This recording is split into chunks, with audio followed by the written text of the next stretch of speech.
Did you know the mummified remains of these children are the best preserved in the world? In this video, we'll reveal how and why they were buried on top of a mountain in the first place. We even trace the final hours left before their deaths. It must have been terrifying, so be warned, this is not for the faint-hearted. Otherwise, stick till the end if you dare. The ritual practices of the Inca and the Capacocha ceremony. Here's how dark it gets. The Capacocha was a very important ceremony in the Inca Empire. It usually happened during the harvest month and was a way to say thank you to the sun. They also did this ritual during special times, like when someone died, got sick, or when there were natural disasters. There were two types of ceremonies. Some were just about giving objects as offerings, and others included sacrificing a person who was buried alive with valuable things. Children and teenagers from the 4 provinces of Tawantinsuyu were chosen and sent to the capital city, Cusco. They were chosen because they were beautiful, and sometimes they could come from noble or common families. They were considered sacred and had to be healthy, good-looking, and without physical problems. The Incas believed these children gave the empire their energy and vitality. Some of the chosen children were sent to the 4 provinces in processions with nobles, priests, their parents, warriors, and servants accompanying them. They traveled in a straight line, no matter how difficult the terrain was, to reach the place where the Capacocha ceremony would happen. The journey could take a few weeks or even several months, depending on where they were going. When they arrived, they prepared the places where they would worship.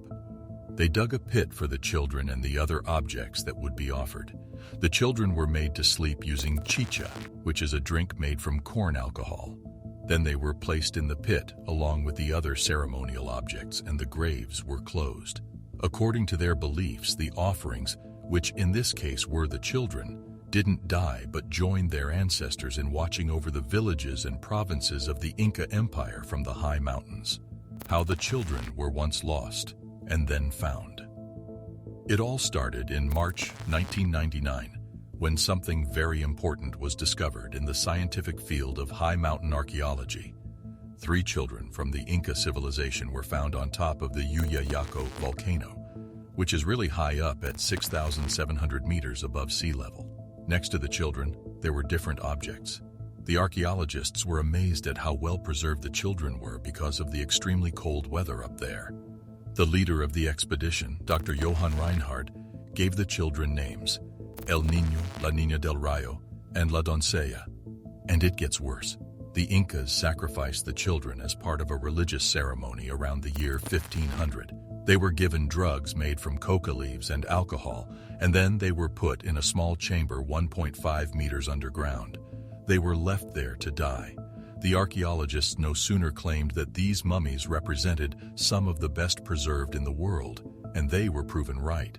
On June 20th, 2001, the children of Llullaillaco were declared a National Historic Property of Argentina by Argentina's National Commission of Museums, Monuments, and Historic Places. Since 2007, the mummies have been on display at the Museum of High Altitude Archaeology in the city of Salta, Argentina. The Museum of High Altitude Archaeology, MAM, is a very important museum in the city. It was made specifically to house the children of Llullaillaco, who were found in near-perfect condition on the volcano in 1999. Along with the children, they found many objects, tools, and utensils that belonged to the Incas who lived 1,000 years ago. There are 146 of these objects on display in the museum, including small statues made of gold, silver, and fabric. These objects helped archaeologists and the wider public learn more about the history, clothing, food, and rituals of the Incas and their influence in the northwestern region of Argentina. And you should visit this museum if you happen to be in the area. It's a great way to explore and understand the secrets of the high mountains, which are an important part of Inca culture. So here's a little background. The Inca Empire, also known as Tawantinsuyu, or the 4 regions, was the biggest empire in ancient America and possibly the largest in the world in the early 16th century. It started in the 13th century in the area around the city of Cusco, high up in the Andes Mountains in present-day Peru. The Inca civilization didn't expand much until the mid-15th century. However, Under the rule of Pachacuti in 1438, they quickly took over South America along the Andes Mountains. They conquered different local groups and created a huge empire in less than 100 years. The Inca Empire reached its largest size around 1530, but then started to decline rapidly. Cusco fell in 1533, and the conquering Spaniards executed the Emperor Atahualpa. Child sacrifice was an important part of the Inca religion, called Capacocha or Capac Church. They would sacrifice children to honor important events, like the death of a ruler or Sapa Inca. They also sacrificed humans during times of famine to ask for protection from the gods. The Inca emperor had to give direct approval for these sacrifices. Children were chosen from all over the empire based on their physical perfection. They were usually from noble or local ruler families. These children were taken hundreds or even thousands of miles to Cusco, the capital, where they went through important purification rituals. Afterward, they were sent to high mountaintops in different parts of the empire to be sacrificed. As crazy as it might sound, the Inca saw it as a great honor to die as a sacrifice and willingly gave their children away. Other well-preserved mummies, like the one known as Mummy Juanita, have also been found on mountaintops in the Andes. A scenic view of Llullaillaco and how it was rediscovered. Llullaillaco is a really tall volcano, measuring 6,739 meters, 22,110 feet. It's located in the Andes Mountains, right on the border between Chile and Argentina. When the mummies were discovered, they were buried under 5 feet of soil and rocks. The place where they were found is considered the highest archaeological site in the world. Llullaillaco is situated in the Atacama Desert, which is the driest non-polar desert on Earth. The air there is extremely dry, and that's one of the main reasons why the mummies have been so well preserved for 500 years. The dryness and low temperatures in that area slow down the decomposition of human remains. As such, the harsh environmental conditions at the top of Llullaillaco are perfect for preservation. In 1999, Johann Reinhardt and his team went on a search for Inca ritual sacrifice sites in the high Andes. The expedition faced many challenges and almost failed several times. The team spent a long time acclimatizing, including exploring a nearby mountain at a lower elevation for a month. Finally, they made their way to the summit of Llullaillaco, setting up camps at different points during the ascent. Throughout the expedition, they had to endure strong winds of over 70 miles per hour and extremely cold temperatures, dropping as low as -40 degrees Celsius at one point. When they reached their final camp at 6,600 meters, 21,700 feet, a 4-day storm hit them. Reinhardt said that the team was ready to give up, but then they noticed an unnatural layer at the site, which indicated that they should keep investigating. They followed the artificial layer, and from there it didn't take them too long. And after 3 days of searching, they found a burial site with 3 mummified children, 2 girls and 1 boy. They also discovered various statues made of gold, shell, and silver, as well as textiles and pottery. You could call this a deity's answer to a prayer, but the younger girl's body was struck by lightning after her death, which caused burns to her body, especially her face and shoulder. The other 2 mummies were not affected. They found precious metal statues and textiles among the many items in the graves. Now we present to you the child mummies. There were 3 mummies found at the Llullaillaco burial site, and they are La Doncella, aka the Maiden, La Niña del Rayo, which translates to the Lightning Girl, and El Niño, or simply the boy. The archaeologists proposed that all 3 children were taken to the top of the mountain and first made to fall asleep. Then they were placed in a small tomb 1.5 meters, 4.9 feet, underground, where they were left to die. But just before their sacrifice to the Incan deities, they were given a diet high in protein. The mummies were in amazing condition when they were discovered. According to Reinhardt, they were the best preserved Inca mummies ever found. Their arms were perfectly preserved, down to each individual hair. Their internal organs were still intact, and one of the hearts still had frozen blood. Because the mummies froze before they could dry out, their organs didn't shrink or wither like exposed human remains usually do. Now let's talk about La Doncella, aka the Maiden. She was a 15-year-old girl dressed in typical feminine clothing with bone and silver necklaces. Her hair was neatly braided and her face had red pigment on it. There were coca leaves in her mouth. During examination, a bacterial infection was found in her lungs.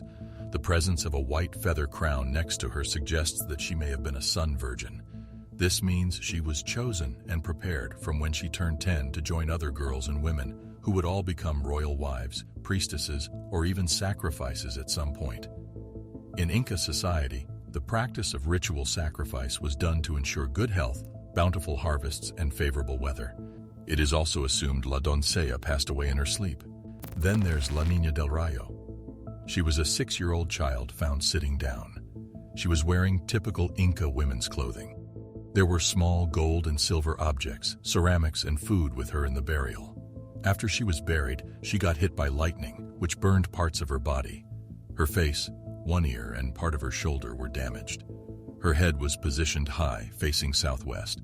She wore a traditional light brown dress called an axu, and her head and part of her body were covered with a thick woolen blanket. Another blanket, embroidered in red and yellow, wrapped her entire body. Her skull appeared intentionally elongated. It seems that La Niña del Rayo was treated with less roughness than El Niño, but not as carefully as La Doncella. What about El Niño? He was a 7-year-old child found sitting on a gray tunic. He had short hair and a crown made of white feathers on his head. He was dressed in a red tunic and had moccasins on his feet. Like La Niña del Rayo, he had intentional skull deformation. El Niño's body was tightly wrapped, causing some of his ribs and pelvis to be dislocated. It seemed like he died under stress because vomit and blood were found on his clothes. There were also nits in his hair. He was the only child who was tied up. He was dressed in a gray tunic, a silver bracelet, and leather shoes while buried in a fetal position. He was wrapped in a red and brown blanket.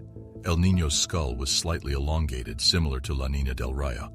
Based on the way he was tied up, it is believed that he may have died from suffocation. He was also buried with a collection of small objects, some of which depicted well-dressed men leading caravans of llamas. There was a woolen sling wrapped around his head. Men used slings in a ritual to launch stones into lagoons at the end of the dry season to bring rain.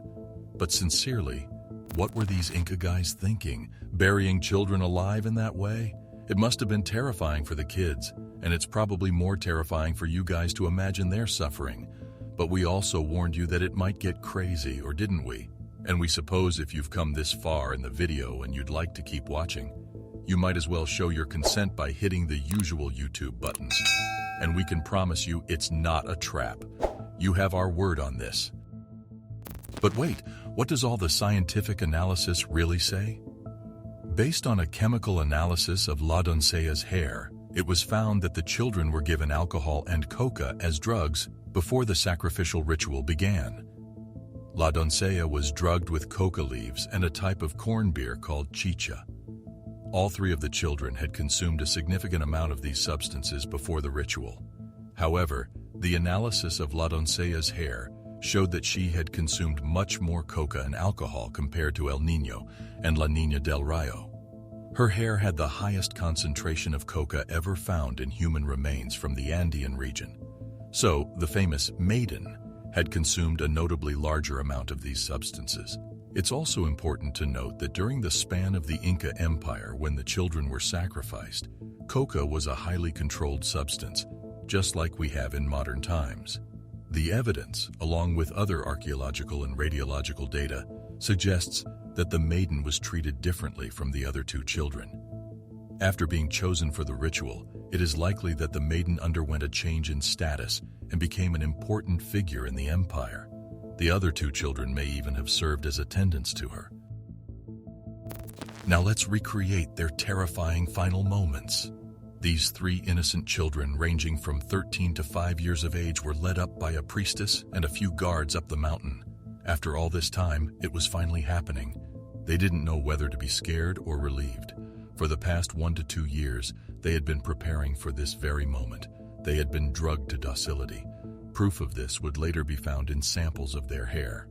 Speaking of which, scientists have also been able to identify a change of diet in the months leading up to this. It consisted of meat and maize, which was the food of the elite at the time. In short, they were being pampered in preparation for this sacrifice. You might say, kids are easy to please, but in all honesty, they didn't have very much of a choice, nor did their parents. So they were led up to the top of the mountain, and it was freezing cold. The children watched helplessly as the ditches were dug. It would become their final resting place. The 13-year-old girl known as the Maiden was calm, and she had resigned herself to her fate. The boy, however, was a little stubborn, and so he was restrained. Evidence of this would surface when they were all discovered half a millennia later. Traces of vomit were found on his person.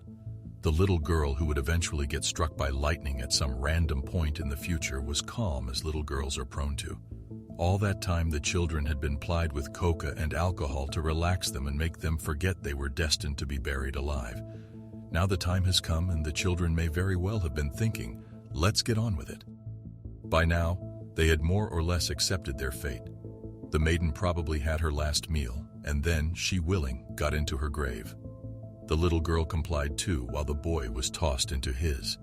The artifacts and talisman were then placed to guide them on their journey. They were being sacrificed in this way to the gods in return for blessing of favor upon the Incan Empire.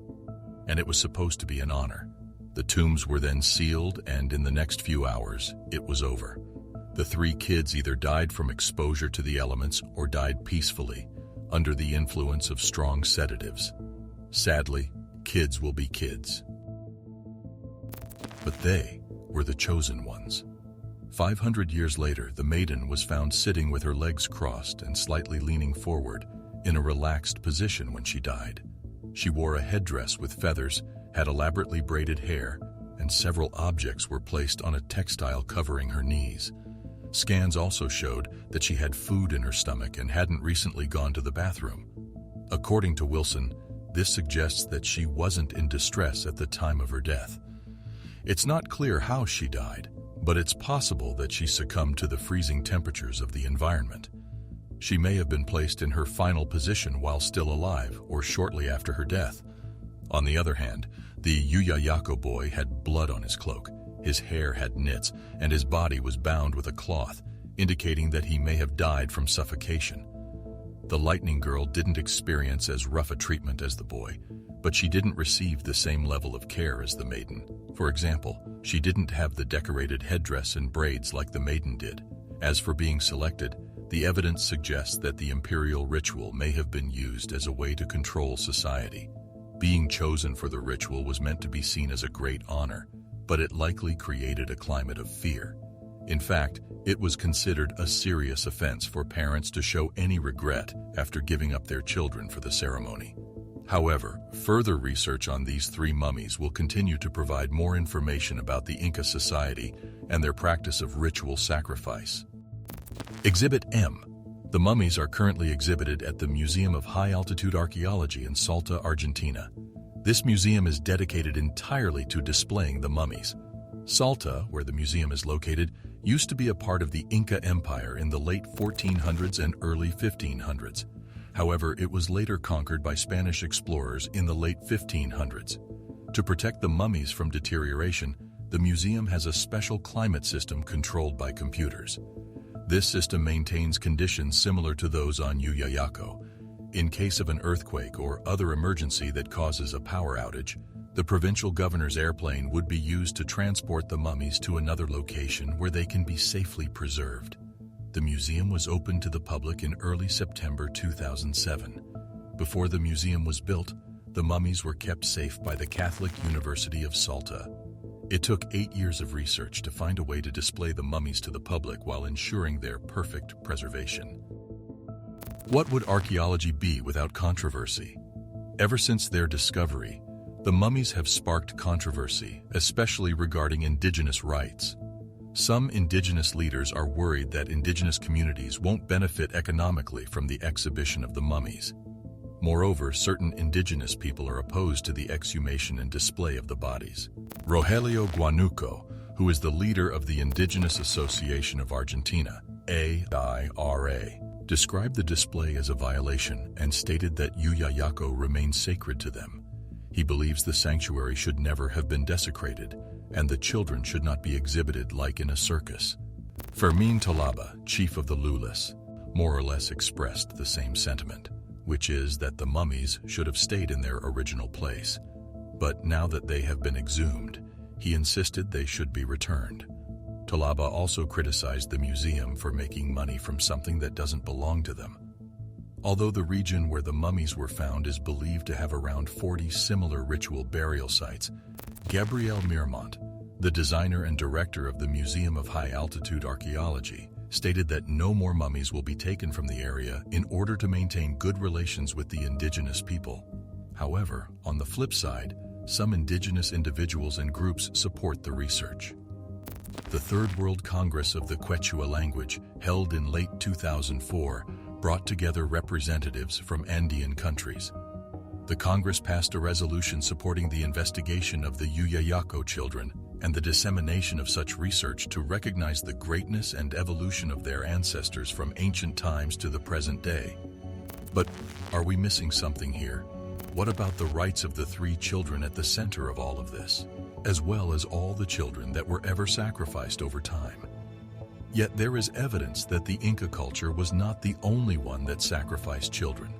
Many more cultures around the world are just as guilty. Suffice it to say, children, while being sacred, come straight from above, and they remain heavenly charmed in that way till perhaps they turn 8. Mind you, some even retain it till they die, just like the llullaillaco children. If you like this video, you'll like this one too, so click now.